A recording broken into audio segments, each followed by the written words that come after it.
Selamat datang kembali. Oke, kita langsung masuk aja ya ke pembahasan kita hari ini. Fokusnya ke satu bab spesifik nih. Bab 83 dari buku 99 Strategi Negosiasi, karya David Rosen. Judulnya, Keraguan Menit Terakhir. Iya, ini sumbernya kan dari taktik para negosiator Wall Street ya. Cukup intens biasanya. Betul. Nah, misi kita kali ini, gimana caranya kita bongkar soal keraguan yang muncul, pas detik-detik terakhir deal itu, malah bisa jadi senjata strategis yang, wah, ampuh banget gitu. Menarik. Oke deh, mari kita kupas bareng-bareng. Bab ini langsung bikin penasaran sih. Keraguan menit terakhir. Kesannya kan kayak ragu beneran ya, tapi kok ini disebut taktik? Apa ini semacam bluff atau gertakan yang sengaja gitu dilancarkan pas momen krusial? Gimana sih cara kerjanya? Nah, Ando nangkep poin utamanya tuh. Ini emang bukan keraguan biasa yang, ya ampun, muncul gitu aja. Tapi ini sebuah manuver yang diperhitungkan. Udah direncanain. Oh, oke. Direncanain ya? Iya. Tujuannya bisa macam-macam loh. Bisa jadi buat, mengendalikan tempo negosiasi. Mungkin dirasa terlalu cepat jalannya. Bisa jadi, bisa jadi. Atau ya sekedar kasih jeda buat ngecek ulang detail-detail penting.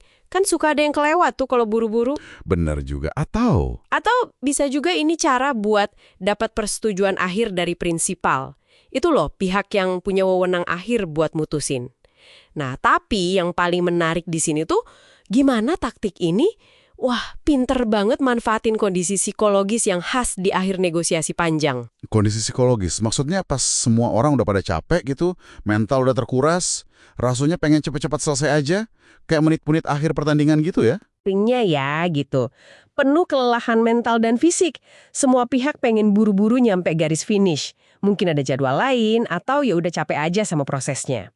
Oke, Nah, bayangin aja, di tengah suasana kayak gitu, tiba-tiba satu pihak nunjukin keraguan besar soal poin kunci kesepakatan. Wah, gertakan ini bisa langsung bikin pihak lain agak goyah sedikit. Sumbernya bahkan nyebutin ini bisa eksploitasi konflik jadwal dan tekanan waktu semua pihak. jadi ini mainin tekanan psikologis sama kelelahan lawan ya. Cukup cerdik juga ya. Emang, Terus, hasil konkret yang biasanya diharapkan dari manuver ini apa dong? Cuma ngulur waktu aja atau ada tujuan lebih gede? jauh lebih dari sekadar ngulur waktu, Mas. Meskipun itu bisa jadi efek sampingnya ya. Tujuan utamanya seringkali buat dapetin konsesi tambahan di tahap akhir. Entah itu konsesi yang lumayan gede atau sekedar bonus kecil aja. Oh ya, sampai segitunya. Iya loh, sumber ini bahkan spesifik banget. Ngutip studi yang nunjukin kalau tekanan kayak keraguan menit terakhir ini, itu berhasil dapetin konsesi tambahan yang berarti.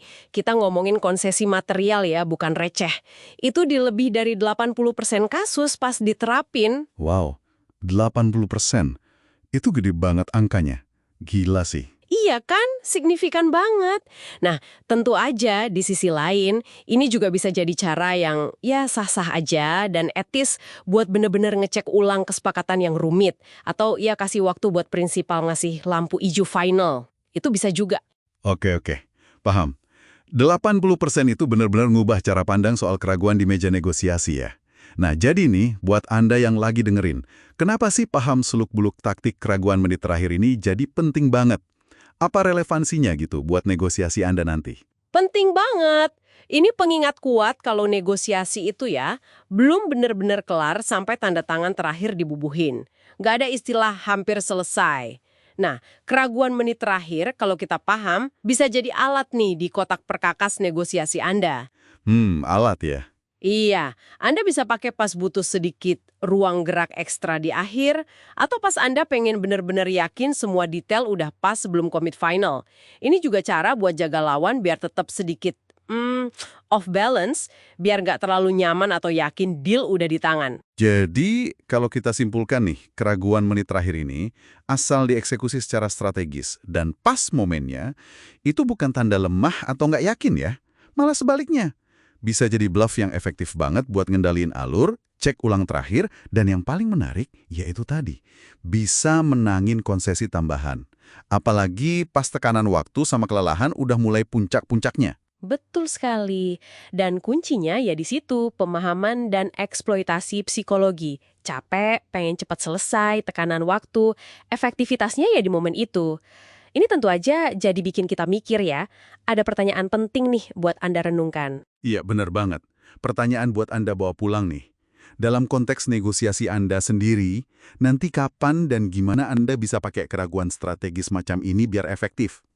Gimana caranya imbanginnya biar gak malah ngerusak momentum bagus atau kepercayaan yang udah susah payah dibangun? Nah, itu dia. Sebuah pemikiran menarik buat eksplorasi Anda selanjutnya. Terima kasih sudah menyimak pembahasan kita kali ini.